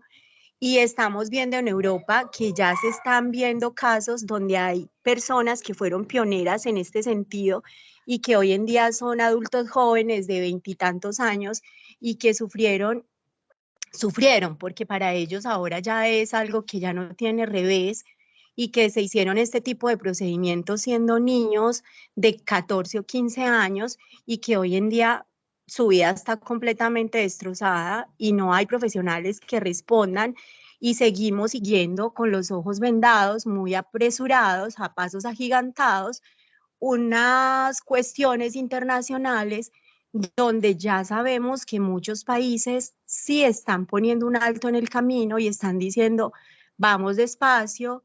¿Quién midió esa dichosa autonomía progresiva? ¿Dónde está el grupo de psicólogos? Y veamos el grupo de psicólogos y de científicos y de médicos y de pediatras y estudiemos la vida de ellos primero para ver qué tan cuerdos están. Y a mí eso me preocupa demasiado como profesional, como mamá, como mujer, como ser humano y como la responsabilidad social que de verdad tenemos, que está por sobre nuestra profesión. Y, por ejemplo, yo de alguna manera siento que mi carrera, bueno, ahora estamos haciendo la práctica profesional y yo siento que en mi carrera a mí me quedó ese vacío desde la ética. Me parece que la ética profesional para nosotros fue una pasada volando y que se quedaron muchos asuntos en el tintero. Y me parece que en la sociedad que estamos viviendo en este momento internacionalmente, debería de ser una materia de fondo para esta carrera de trabajo social. Eso es, profe, muchas gracias. Perfecto, Claudia. Muy importante eso que indicas y ahí tomaremos atenta nota desde la universidad para fortalecer el tema de la ética y la materia. Sí, es un asunto que va a ser objeto de debate durante algún tiempo, pero Claudia, te digo también que además de todo el asunto de la inteligencia artificial nos va a traer muchos debates relacionados también con el tema de nuestras familias. Tenemos que ir preparándonos para asumir posiciones respecto a cómo va cambiando el mundo, porque pues es algo que no podemos evitar. Lo único seguro en la vida es que todo cambiará. Entonces, ahí como una posición ética debe ser también asumir el cambio, entenderlo y posicionarnos respecto a lo que se nos viene, porque esto cambia. Definitivamente. Hace 2 años era impensable nosotros estar hablando de una agenda de género y estar viendo lo que está pasando en España y el debate que como sociedad tienen, y en algún momento también nos va a tocar tenerlo acá. Entonces, que en buena hora tu intervención, Claudia, para generarnos esa reflexión. Cerramos entonces con la intervención de Andrea y de Rosalba. ¿Te parece bien, profe Dayana? Sí, tienes en el chat otras intervenciones que se han hecho. No sé si de pronto las lees para que puedas darles como una respuesta como más general. Igual nos alegra enormemente también como la acogida de este tema y todo lo que genera, como bien lo decía incluso la última persona que hizo su intervención, desde distintos roles, ¿cierto? No solo desde trabajo social, sino desde el rol también como mujer, hombre, papá, mamá, en fin, pues como digamos que esto para nosotros es bastante gratificante y pues nos lleva como programa a pensarnos otros espacios en donde podamos seguir con estas reflexiones, con estas discusiones y conversaciones. Entonces, profe Paula, no sé si quieres dar como alguna respuesta respecto a o comentario respecto a lo que tienes en el chat para que entonces escuchemos las dos últimas intervenciones de Andrea y Rosalba y con eso entonces damos por terminado el espacio. Sí, estaba acá mirando lo que escribieron en el chat, pues algunas son unas preguntas puntuales de algunos casos específicos, pero en general, pues sí podría decirles que cualquier persona, no, o sea, puede ser inclusive una llamada anónima, no se necesitan identificar, sí evidencia que posiblemente se están vulnerando o amenazando los derechos de los niños y niñas, puedes llamar y lo que le corresponde ya al Estado a través de las defensorías de familia, las comisarías de familia y en algunos casos los juzgados de familia es ir y verificar el estado de cumplimiento de esos derechos. Ese es el primer paso que se hace cuando se va a iniciar la protección de un niño o una niña. Yo puedo inclusive con un teléfono y poner una cosa para que no me reconozcan la voz. Vea, pueden verificar en mi casa que escucho unos gritos de un niño, no sé qué está pasando. Y, ¿cuál es su nombre, señora? No, no lo quiero dar. ¿Cuál es la obligación de quien recibe la llamada? Llevar el caso hasta la entidad correspondiente, que sería Bienestar Familiar o las comisarías de familia. Bueno, ahí bien, pero es que se me alargaría mucho el tema explicándoles qué entienden las comisarías y qué atienden las defensorías de familia, porque las dos tienen tienen unas obligaciones distintas respecto a la protección, pero en general la obligación es entrar en contacto con el niño o la niña o el grupo de hermanitos y hacer la verificación. Verificar derechos de hecho, eso lo hacen todo el tiempo los equipos psicosociales. Hay un listado de derechos de los niños y las niñas, no nos los tenemos que inventar, está en el Código de Infancia y Adolescencia, es un listado taxativo, entonces ahí se empieza. El niño tiene derecho a un nombre y una nacionalidad. ¿Cómo se verifica que este derecho está cumpliendo? Pues el niño tiene registro civil y obviamente al tener registro civil, pues hace parte de un país y tiene una nacionalidad. Está garantizado ese derecho. El niño tiene derecho a los alimentos. Cuando hablamos de alimentos, no solo hablamos de comida, sino recreación, servicios públicos, educación, salud, vestuario. alimentos, pues como tal, la papita, la yuquita. Entonces, si hay alguno de esos que le esté faltando, ese derecho a los alimentos no está garantizado. Y ahí se inicia el proceso de restablecimiento de derechos, donde se toman medidas para que los derechos que se puedan estar vulnerando, pues las personas que los están vulnerando corrijan, o la familia cambie, la familia se recomponga algunos de sus comportamientos para darles esa garantía a los niños. Ese es el proceso que desde lo jurídico tenemos para cuando advirtamos que posiblemente hay un derecho amenazado o vulnerado. ¿Cuál es un derecho amenazado? Cuando ya hubo un daño. La amenaza más palpable en los derechos de los niños es el abuso sexual. Cuando un niño es abusado, ya se le vulneró un derecho, ya el niño tiene un daño. Ese es un ejemplo de un derecho ya vulnerado. Un derecho amenazado, ¿cuál es? El que si no se hace algo, puede haber una vulneración. Un caso de amenaza de un derecho: el niño convive con dos personas que consumen sustancias psicoactivas o consumen licor, o las dos al mismo tiempo. Actualmente el niño no tiene ninguna afectación física, pero si no se hace algo, es muy posible que vivir en ese ambiente lo vaya a afectar. Entonces ahí hablamos de un derecho amenazado. Entonces ahí, esa es como para la pregunta de qué hacer frente a cuando nos damos cuenta de que un niño puede estar, que la madre sale, que lo deja solo, que todo eso. Todas las ciudades están tratando de implementar las líneas de atención para la infancia. Específicamente en Medellín pues tenemos el 123 social. En otras ciudades sé que existen también las líneas, que es una manera. También tenemos recursos como por ejemplo las aplicaciones en los celulares. Hay una aplicación que se llama Te Protejo, es una aplicación gratuita.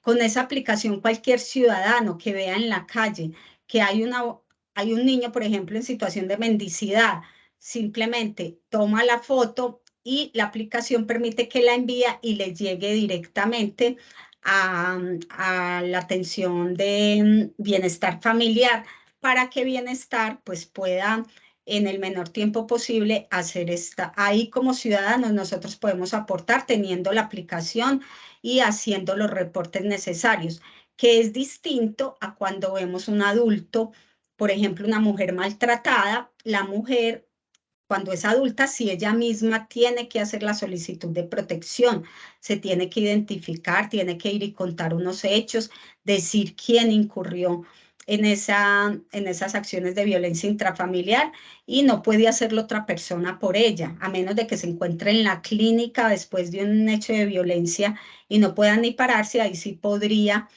alguien en su nombre hacer la solicitud, que a diferencia de los niños la puede hacer cualquier ciudadano. El mismo niño puede ir y pedir protección y hay que escucharlo. Las instituciones educativas deben denunciar y pedir verificación de derechos cuando alguno de sus estudiantes pueda estar presentando comportamientos que digan que el niño está siendo maltratado, o que se encuentra en estado de desnutrición, o que el niño está siendo explotado sexualmente. Las instituciones tienen que también reportarlo. Los centros de salud también hacen reportes de vulneración de derechos de los niños. Ellos envían a las comisarías y a las defensorías de familia la información para que vayan, verifiquen la situación del niño y, de ser necesario, se tomen medidas. En fin, el tema se está, digamos que era necesario un tiempo para que fuéramos adecuándonos a esta nueva visión, pero tenemos las herramientas. Hay que trabajar mucho con las madres y los padres de familia, porque muchas veces ellos son los principales vulneradores. Entonces, también hay que pensarnos cómo estamos dejando que se tomen esas decisiones de tener hijos, si realmente no estamos haciendo una buena educación sexual con esas adolescentes que están teniendo hijos a temprana edad, cómo están los proyectos de vida de las mujeres que están teniendo hijos no deseados y que de alguna manera esto también implica que los niños lleguen a un ambiente hostil.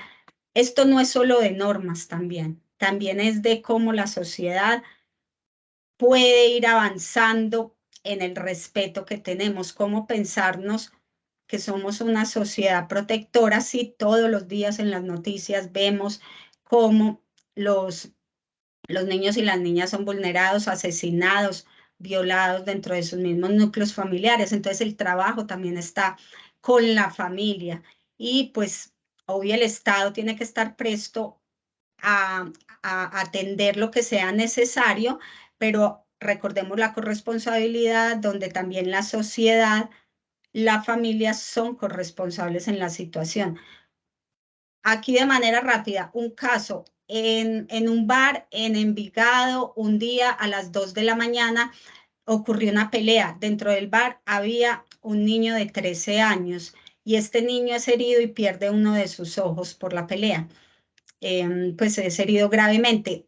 Si preguntamos de quién es la responsabilidad, hay responsabilidad en la familia, porque obviamente qué estaba haciendo ese niño y la familia estaba tranquila en la casa durmiendo. Hay responsabilidad del Estado en el sentido de que no realizó los controles necesarios para evitar que hubiese menores dentro de los establecimientos a esa hora y en establecimientos de consumo de licor.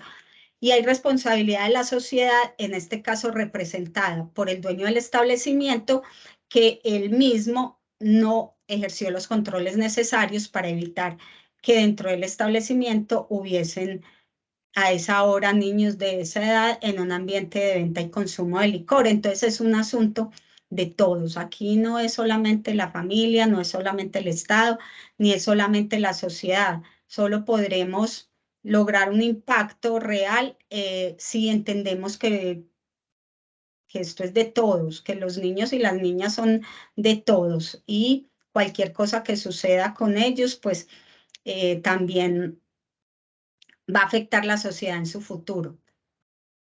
Esa es como la reflexión que tengo respecto al tema. Apropiémonos de las rutas de atención también. Muchas veces con una simple información y una asesoría a una familia podemos modificar situaciones que para ellos no son favorables, pues muchas personas ni siquiera saben dónde llamar o dónde acudir si tienen alguna situación de violencia al interior del hogar o de maltrato hacia los niños. Entonces nuestra asesoría también muchas veces es más importante que la misma intervención, porque a veces suponemos que las familias lo saben todo y realmente no. Nosotros tenemos acceso a muchos recursos desde la tecnología y ahora que estamos estudiando en la universidad tenemos mucha información, pero muchas familias no llegan ni siquiera a estar en lugares donde tienen acceso a la señal de internet, entonces también hay que tener en cuenta esas especificidades. Y terminemos con las dos intervenciones que faltan. Ya solo hay una manito levantada, sería entonces Andrea, para que puedas realizar tu intervención y con esto entonces cerraríamos el espacio, profesora Paula.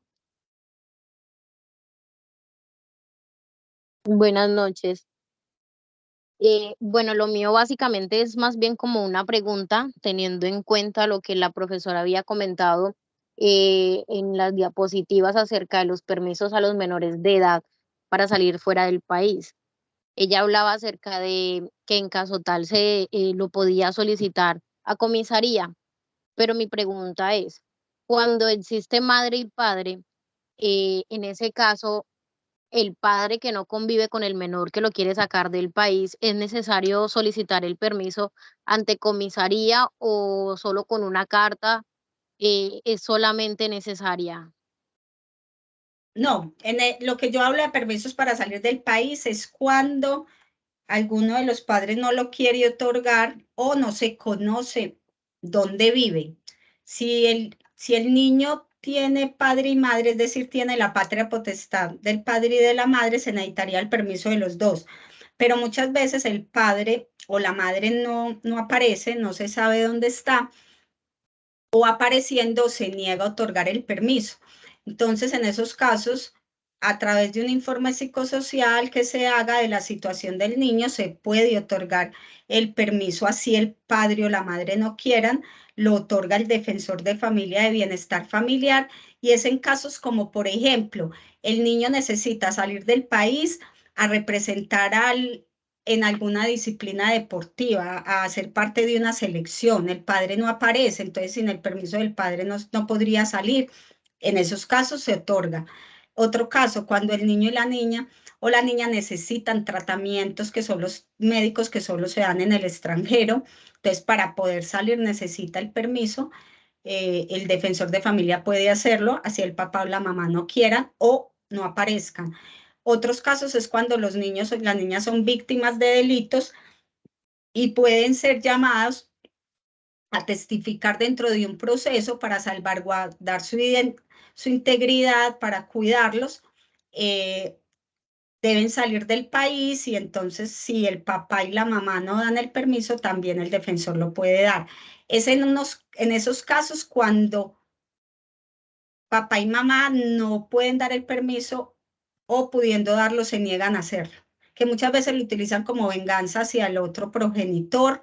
Entonces, como usted no se quiso quedar en Colombia conmigo, entonces yo me voy a llevar al niño, entonces no le doy el permiso, entonces, bueno, se vuelve un tema familiar complicado y por eso, para evitar que los niños pierdan ese tratamiento médico en el extranjero o esa posibilidad de representar al país en baile, en fútbol, en todo, o ir o tener un tema de protección, pues el defensor lo puede autorizar siempre y cuando tenga ese informe social que lo emita trabajo social para poder decidir si lo otorga o no. Es en esos casos. Muchas gracias, Andrea, por su pregunta y pues de nuevo, muchísimas gracias a la profesora Paula. Yo creo que ha sido bastante enriquecedor este espacio. Tuvimos pues una participación bastante amplia. Nos alegra mucho todas sus preguntas, interpelaciones, reflexiones, comentarios y demás. Ya pues se nos llegó la hora de cerrarlo y de también dejar abierta la invitación para que puedan ver la grabación en el canal de YouTube de la facultad. Recuerden, este espacio pues es promovido, ordenado por el Programa de Trabajo Social de la Fundación Universitaria Católica del Norte. Les deseamos una muy feliz noche y bueno, pues esperamos tenerlos en otros espacios que vamos a estar también compartiendo con ustedes. Entonces, profesora Paula, muchísimas gracias. En el chat tienes muchos agradecimientos. Yo creo que fue excelente la intervención y se dejaron como abiertos ahí y puestos sobre la mesa muchos otros temas que con seguridad se abordarán. Feliz noche, que estén muy bien y muchísimas gracias. Descansen. Buenas noches. Que tengan linda noche. Fantástico, gracias.